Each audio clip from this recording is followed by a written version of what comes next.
өлкө жыйында 3 айлык активдүү катышкан бардык мекен уюмдарга, окуу жайларга, муниципалдык, аймактык башкармалыктарына Ош шаарынын мэриясынын атайын уюштурулган сыйлыктарын тапшырууга чогулуп отурабыз. Мындан ары да шаарыбыздын ар тарапта өнүгүшү үчүн бардыгыбыз биргеликте жигердүү иш алып барабыз деп ойлоймун.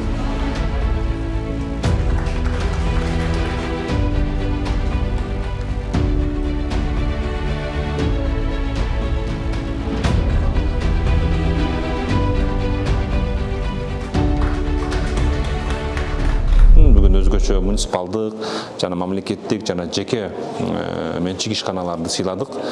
Ошол мындан сырткары номинацияларды бердик.